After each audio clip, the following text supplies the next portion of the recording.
Hai semua, akhir-akhir ini sepertinya segala sesuatu mengenai investasi dan mengatur keuangan menjadi hal yang sering didengar oleh telinga ya. Kali ini kita mau ngasih gambaran singkat nih pentingnya mengatur gaya hidup, sehingga bisa tetap investasi walaupun gaji kita pas-pasan. Nah, perkenalkan, ini Rani. Dia merupakan seorang karyawan di salah satu perusahaan di kota besar. Rani hobi banget nih nongkrong di kafe setiap weekend. Dan hampir setiap hari dia selalu pesan makanan dari ojek online. Ada satu hal lagi nih yang paling disukain sama Rani. Apalagi kalau bukan shopping. Hampir setiap ke mall selalu belanja, mulai dari baju, sepatu, dan tas. Terus kalau ada gadget keluaran baru, rasanya gatel banget nih Rani kalau nggak bisa beli. Dengan gaya hidup yang seperti ini, sebenarnya gaji Rani nggak mencukupi loh.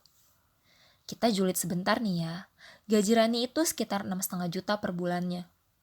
Ups, jangan bilang-bilang ya tapi.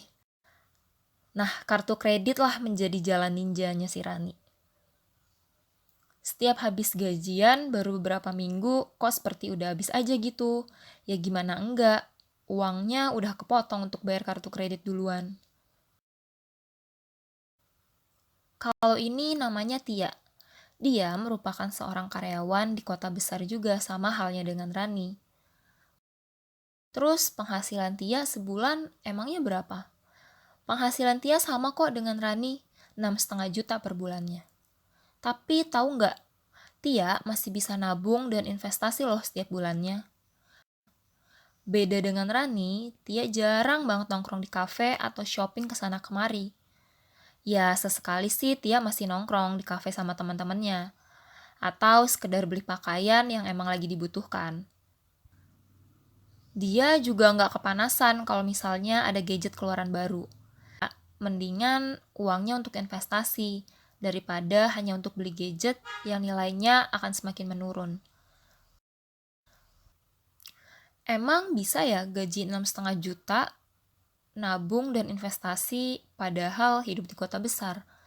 Jawabannya tentu aja bisa. Kita ambil contoh aja dari kasusnya Tia ya. Pertama, penting banget untuk kita tahu berapa penghasilan kita per bulan. Kedua, kita juga harus paham banget pengeluaran kita setiap bulan. Pengeluaran ini untuk apa aja? Masukin kebutuhan pokok terlebih dahulu ya. Misal, makan, biaya transportasi, dan tempat tinggal. Nah, poin ketiga yang paling penting kita harus buat yang namanya persentase pos alokasi. Dari poin pertama dan kedua tadi, kita udah tahu nih pemasukan dan pengeluaran utama kita. Nah, selanjutnya kita buat pos alokasi untuk beberapa hal lainnya. Untuk persentase pos alokasi ini, sesuaikan dengan kebutuhan masing-masing ya. Yuk, aku jelasin contoh skenarionya. Misal dalam kasusnya Tia. Dia butuh 50% untuk memenuhi kehidupan sehari-harinya, untuk bayar uang kos, makan, dan transportasi. Tia juga masukin pos alokasi untuk dana darurat, 20% dari gajinya. Loh, kenapa harus ada dana darurat? Oke, aku akan jelasin tentang dana darurat lebih detail di episode lainnya ya. Singkatnya, karena kita nggak akan tahu apa yang akan terjadi ke depannya. Jadi jaga-jaga, jika terjadi sesuatu yang tidak diinginkan, kita udah punya uang untuk itu. Nah, lagi dialokasikan oleh Tia untuk tabungan. Ini beda ya dari dana darurat. 10%-nya lagi untuk hal-hal yang menyenangkan, misalnya traveling atau yang membiayai hobinya Tia. Nah, sisa 10% lagi baru deh diinvestasikan oleh Tia. Untuk investasi ini ada banyak banget kok jenisnya. Kalian bisa mulai dari yang kalian paham dan resikonya kecil. Disesuaikan aja dengan kalian masing-masing. Investasi 10% dari gaji Tia kan cuma 650.000. Emang bisa? Bisa banget dong, bukan masalah jumlahnya, tapi masalah komitmennya untuk terus dilakuin. Karena namanya investasi itu untuk jangka panjang, bukan 1-2 bulan. Jadi, kesimpulannya, berapapun gaji kamu atau penghasilan kamu, kalau bisa mengatur gaya hidup, kamu tetap bisa berinvestasi kok.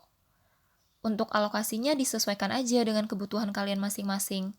Misalnya, nggak cukup nih kalau 50% dari gaji untuk kehidupan sehari-hari. 50% dan sisa yang lainnya bisa mengikuti. Atau bahkan 50% dari penghasilan untuk kebutuhan sehari-hari kebanyakan. Aku cuma perlu 40% aja. Ya lebih bagus lagi. Berarti pos alokasi lain bisa lebih besar persentasenya. Nah, oke, itu aja video dari kita kali ini. Kalian bisa komen di bawah ya untuk berbagi pengalaman mengatur keuangan kalian. Kalau mau curhat atau mau tanya juga boleh. Sebisa mungkin akan kita bales berdasarkan pengalaman kita dan saling sharing juga dengan teman-teman online lainnya. Thank you and see you in the next video.